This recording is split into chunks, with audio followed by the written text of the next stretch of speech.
Now this, Seattle Storm co-owner Celeste Keaton is riding the bench for the next 5 home games. She was suspended and slapped with a fine after berating 2 teenage fans who held up signs supporting Indiana Fever's Sophie Cunningham's stance on biological men in female sports.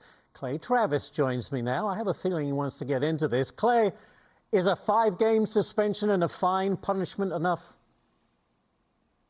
I don't think so. Look, I think this, frankly, is indefensible behavior from a lot of people at the Seattle Storm game, but in particular, the owner.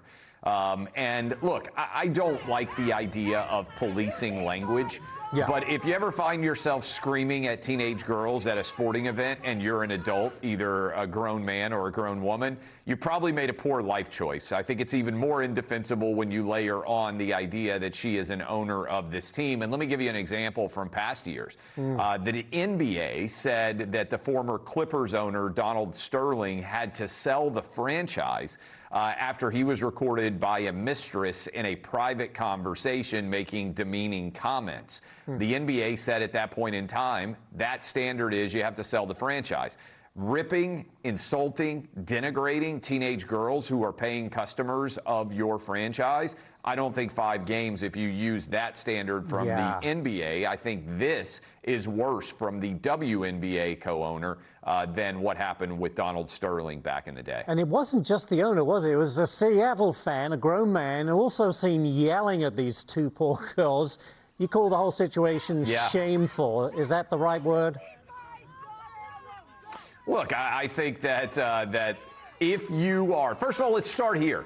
Probably 90% of sports fans believe that men shouldn't be able to compete in women's sports. So to me, if you want to call an opinion shameful, it would be the 10% that disagrees with the 90%. But the way this guy was heckling and denigrating those girls, it was as if he believed that somehow he was justified and in some sort of morally superior position to them.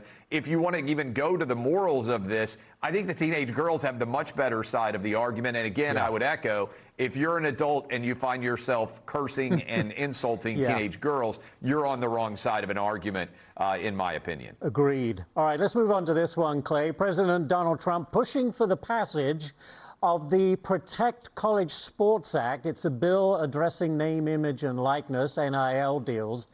It follows a stall in the Senate. You know, lawmakers can't even get the Senate to vote on this bill. What's the problem with it? Yeah, look, the Big Ten and the SEC have not taken an official opinion on whether they support this bill or not. There's been a lot of horse trading to try to get them to the point where they feel like they can. So far, they have not publicly said that they are in favor of it. They're trying to get over 80 senators to sign on for it. So I think the question is, will the Big Ten and the SEC be able to do it? Deadline is probably Friday of next week before the August recess begins, and getting anything passed before the midterms becomes even more difficult. Why shouldn't they be given compensation for their name and image and everything else? You would agree? Yeah, they should. But there needs to be some form of rules and regulations that are also in place. You can't have perpetual free agency. And right now we got the Wild West proverbially. And so this would try to put in place some sort of rules under an antitrust exemption. I think the idea is the correct one. The question is whether the language is going to be able to get to where the Big Ten and the SEC need it to be able to support it. Very good. Great to speak with you, Clay. Thank you for taking time to talk to us. Appreciate you. Everybody have a great weekend.